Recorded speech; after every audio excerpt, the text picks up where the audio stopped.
my friends, welcome to my channel. I'm Polly, lovely to have you here. In today's video, we're going to be talking about what actually happens when you start to let go. This is two words the human being doesn't necessarily resonate with very well, because we have a tendency as a human to cling to things, to attach ourselves to things, whether that's thoughts, emotions, people, expectations, things that happen in the past, things that were, things that should be. And what we do when we cling to these things is we take ourselves out of the moment, out of presence, out of life. And Buddha says attachment is the root of all suffering. And I completely agree with this. And some of the teachings that I give, in fact, most of the teachings that I give, are very much about releasing attachment. Before we get into the video, please like and subscribe if this sounds like your bag. Stay to the end because I'm going to give you some of the things that don't happen when you learn to let go, and some of the miracles that do happen when you learn to let go, and what letting go is all about.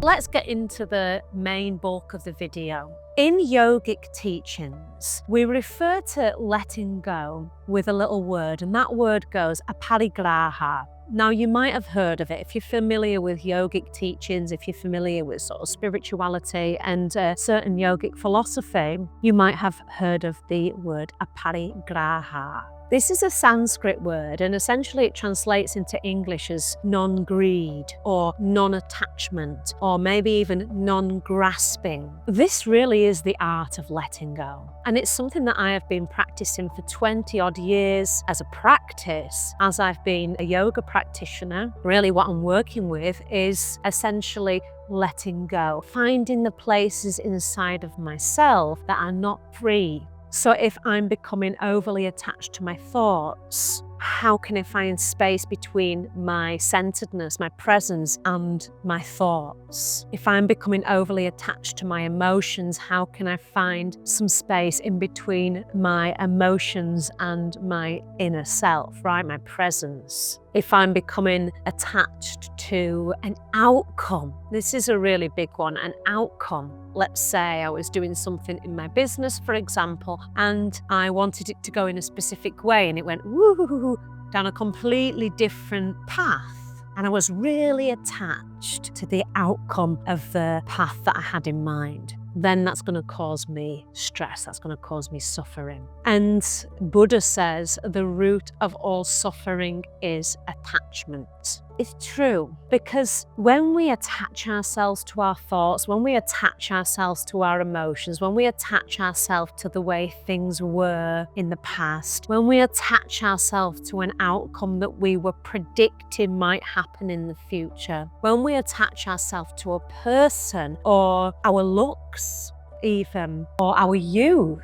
There's so many different things that we might attach ourselves to in this life. We might even attach ourselves to this life and become extremely fearful of death, for example. There's a couple of examples of where we might not be practicing the art of letting go, not be practicing the art of aparigraha, non-attachment, is that we become very consumed by what we can hold on to, what we can cling to, what we can grasp at. And those graspings become our security, our happiness. And we start to think that if we were to let go of the attachment to those things, our life would fall apart. Maybe something wouldn't become productive in our business. Maybe we can't control the outcome of the future. Maybe we're going to age and we can't keep our youth. Really extreme example is maybe we're going to die. If we're going to say we're going to get attached to life, and if we release the attachment to life,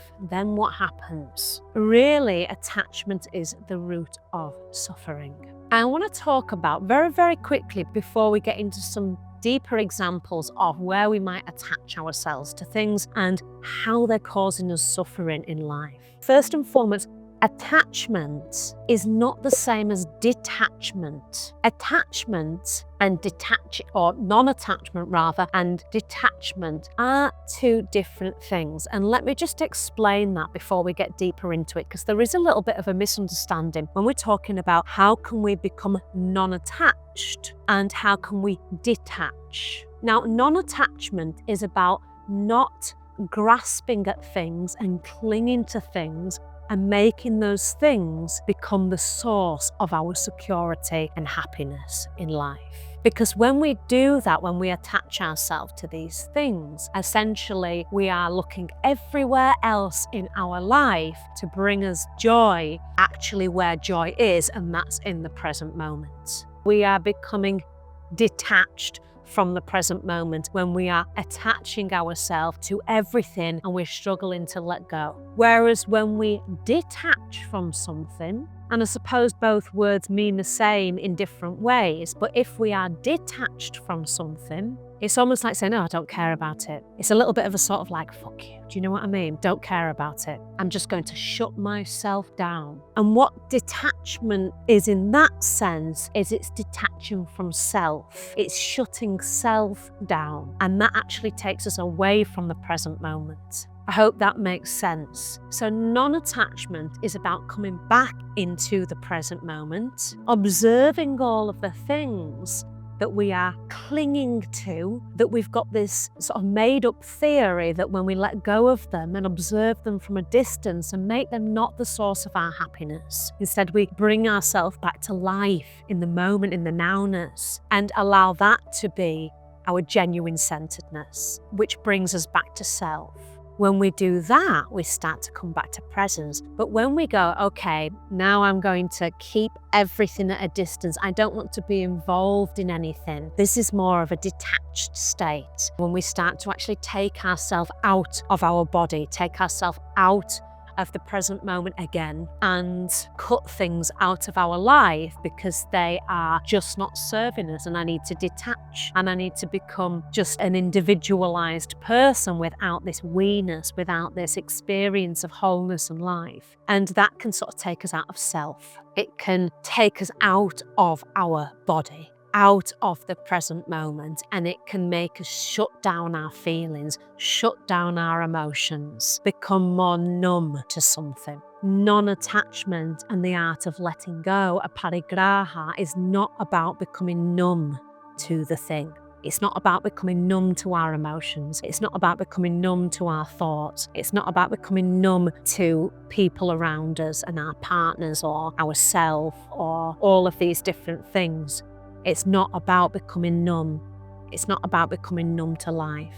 It's actually about bringing more energy into life, but observing where we are using our thoughts, our emotions, our past life, our youth, our expectations, maybe even our business, this video, everything that we are using in life, not using in that sense, but everything that is in our life.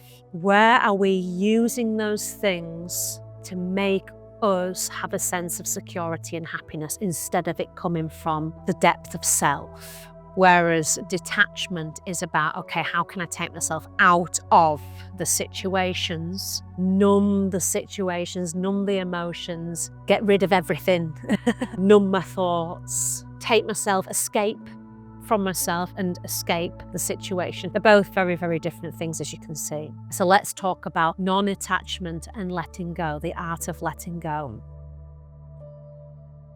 When we attach ourselves to something, I'm going to give you some very strong examples here. When we attach ourselves to something, let me talk about, for example, this YouTube video that I am offering to you. If I was to get attached to the outcome of this YouTube video, for example, how many views it got, how much engagement it got, what people thought about it, whether people liked it or they didn't like it, whether the lighting was poor, all of these different things. If I got really attached to those things and allowed those things to become a source of my security, happiness, worth, etc., I would start to become very, very consumed by that video, overwhelmed, disencouraged. It would essentially start to become one of the threads of suffering, as Buddha said, a root of suffering for me. And that's what we would call attachment. If I do this video and I release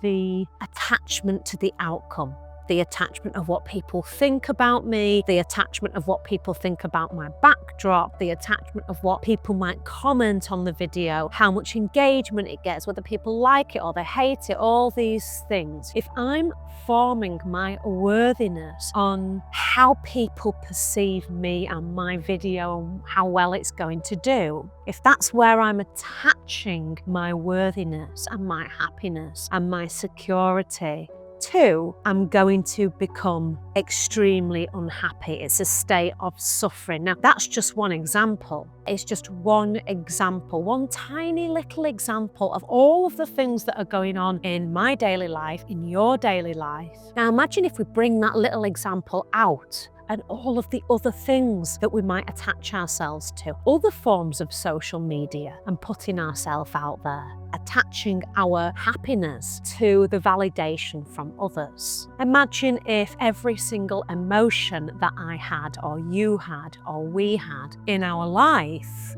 anxiety or a little bit of low mood or depression or happiness or even some joy, or all these absolute fluctuating emotions that are basically energy in motion, if we were to, or if we do, attach ourselves to those emotions and make an identity out of those emotions, it's going to cause us suffering. And that is because we are not free. The emotions are like a noose around our neck. This video is like a noose around my neck because I've attached myself to it. It can happen in relationships. If we feel that we are carrying on patterns from the past where maybe we've not felt worthy, or somebody's left us, or some of the old hurts and old pains and old traumas that come along from the past, and they sort of embed themselves in our fascia, in our body, in our subconscious programming, in our mind, our psyche, our emotional storage bank, our energy, our subtle physiology. All that stuff we bring from the past, these are like attachments, right? And whether they're conscious or they're unconscious in that sense, we can start to replay these patterns of attachment throughout our life until we start to bring it to our awareness and release it. So like I say, it can happen in relationships. We might become attached to a person and rely on that person as our source of happiness. Again, this is where we have to notice the difference between a non-attachment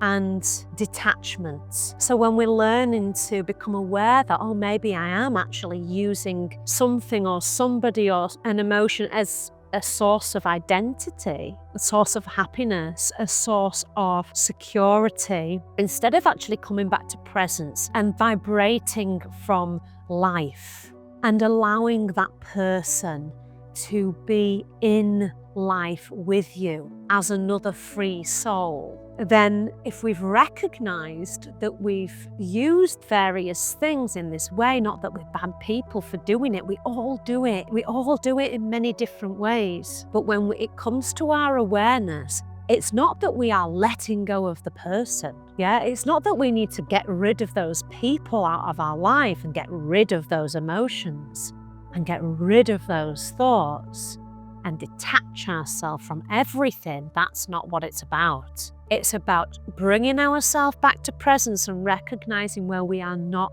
free, where we are allowing our happiness and security to be determined by something external from us, external from our presence. I'll give another example and then I'm going to move into the next bit of the video. So stay tuned, where we're going to talk about what it is that actually happens when you let go and all the sort of myths that we've built in our psyche to protect us that we think will happen when we let go of something. So let me just give you another example of where we might become attached. I'm going to talk about youth here. As we age, specifically as women, because of what we've been wrongly idealized as in society, where we have to look in a certain way, and the magazines have told us we should look like this, and we have to have this perfect skin and all these filters, and we must have this sort of like youthful look all of the time. This can create a huge pattern of unworthiness inside of a woman's psyche, emotional body, sense of self, sense of being, body image. When we attach ourselves to all of this sort of bullshit that society has put out there, because of this patterning and this trauma, I'm going to call it, because it is, wow. When we attach ourselves to that, we have the tendency to attach ourselves to our youth. When we attach ourselves to our youth, what we are doing is we are attaching our energy back to the past. Because youth, every single day, we are losing a bit of our youth because we are growing older every single day. This is a privilege. This is a huge luxury. It's not promised to everybody. And for that, we should have gratitude, but often we don't. Often we get stuck in these loops of attachment. And when we can start to look at youth and our attachment to youth, we can recognize that, oh, actually, I'm getting attached to something that's in my past. That means I am not in the present moment. Yet I'm sending my energy back somewhere. And whenever I'm sending my energy back somewhere, guess where it's not? It's not here. So therefore we've detached from here, presence, and we've attached to the past. Therefore we can never be fulfilled, because fulfillment is being centered in ourself, in the nowness, instead of clinging to the past. Final example here. Let's imagine we have attached ourselves to a thought of what will happen if I don't do this in the future. If I don't have a very productive day today, and my day is filled with all of these different actions, all of these millions of different actions that are going to push, force, I'm saying these two words, push and force my business forward, for example, because my expectation of my business in the future is this. And when it doesn't happen that way, and when our day doesn't have all of those productive things in it, because life has taken a different path that day, we can become very fearful, we can become very unhappy, very stressed, because we've learnt to attach our happiness, our security, and the way in which our business moves to this expectation of the business in the future. And therefore, when it doesn't go as it's planned, it can bring us a lot of suffering. Now, that doesn't mean that we don't have to be productive, and that doesn't mean that we don't have to set goals. That's not what I'm saying. I'm saying if those goals change and if that productivity changes, it doesn't have to be the source of our suffering. And that's where the art of letting go comes in. So for the final part of this video, I want to talk about what we think might happen when we let go of things, what humans think will happen when we let go of things. We start to think that our life is going to crumble, that we haven't got control over anything. We start to think if I let go of things, I won't have anything, because we've attached ourselves to those things. So those things are really important to us because they're our source of survival, they're our source of happiness. We start to think that, all of these goals and dreams, and maybe my business or my work or my career, or all of these different things that make up this sort of external human life that we live in, that they're all going to just go away. They're going to go away, and we're going to become unhappy, and we're going to live a less fulfilled life. And the reason that we think that is because we have attached ourselves to those things. We've attached ourselves to the outcome of our business, and we've formed an identity out of it. And we've gone, if my business doesn't work, I am not whole. If this relationship doesn't work, I am not whole. If all of the things that I've accumulated throughout of my life, my home, my possessions, my stuff, if that goes, I am not whole. The art of letting go is learning that we are whole anyway. And this other stuff is not anything to do with our wholeness. It's just things that add to our already existing wholeness. They don't make it more whole. They're just part of life. And specifically when we attach to thoughts and when we attach to emotions, these are things that are meant to be fleeting. They're meant to be little visitors like clouds passing by a big open sky. Ooh, there's another one. Ooh, there's another one. Ooh, there's another one. They're meant to be felt, but they're not meant to be embodied and attached and created an identity out of them. And when we do that, we create suffering. So we have this misconception that our life is going to fall apart when we just let go. When we learn to come back to presence, remember and notice and feel and embody and use tools that remind us and that bring us back into our already existing wholeness in the present self. When we do that, we recognize that I don't have to hold on to that pattern from the past. I'm already whole here right now. I don't have to hold on to that old image of myself when my face is changing as I get older, because I'm not that anymore. I'm this, and I'm still whole, and I'm still me. When we start to let go, what we do is we return our energy to now. That is so powerful. That's where magnetism comes from. Magnetism doesn't come from when we're attaching ourselves to the past, when we're attaching ourselves to the future, when we're attaching ourselves to outcomes and expectations and what other people think about us and how life should look and how we should look. When we do that, we are essentially taking our energy outside of presence and we are demagnetizing ourselves. Don't even know whether that's a word, but you're allowed to make up words, so I've done it. When we bring ourselves back to now, we become more magnetic. Final part of the video. So what actually happens when you let go? You have emotional freedom. You start to be able to feel emotions and not become attached to them so they can release when they need to. You start to be able to become the observer of your thoughts. That means you recognize that you're not your thoughts. Instead, you're just the observer. And that means that there's space in between the thought and the self, which is a very powerful place to be, because then you can choose the thoughts that you need to work with, and you can use your mind as a tool instead of the mind using you as a tool.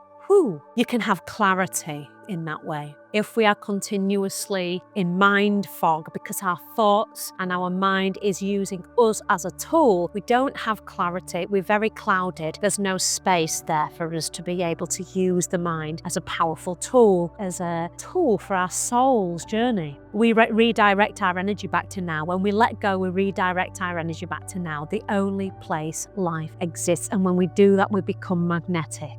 Things start to work out for us. We start to heal. We start to heal. Our body starts to heal. Our physical body starts to heal because we've absorbed ourselves in life. We've brought our life force back into our body. Finally, there's other things, but finally we replace force, attachment. I need this. I need that. Give me it. If that doesn't work out, I'm a failure. We've replaced attachment and force to flow. We move through life with more flow. We can speak from the heart with more ease because we're not attached to the outcome. We're not thinking, oh, what's that person thinking about me because I said this, or I muddled up my words, or I did a swear word. All these things bring such emotional, mental, physical baggage onto the being. When we release our attachment to what people think, how life should be, how life isn't anymore and I wish it was, we come back to flow state. And it takes practice, it takes tools. Yoga is a brilliant one. Mind, body, spirit practices. Breath with movement and sound, just simply bringing yourself back to the breath, back to the now, and going, okay, I have this opportunity to be able to reconnect with my nowness, with myself, and know that I'm already whole. And every time I'm doing that, I'm reinforcing the connection to my wholeness. And therefore, all of this stuff does not deepen my happiness. It doesn't deepen my security. That comes from being present in life. That is it from me today. I hope you enjoyed it. Let me know how you found things here, and let's have a little chat in the comments. If there's anything else I can help with this subject, then let me know. Go ahead and like and subscribe. Lots of love. Mwah! and have a lovely day. Bye. Hi guys, thanks for watching that video with me. Don't forget to like and subscribe, it means the world to me. If you would like to watch any more videos, there's 2 here just for you.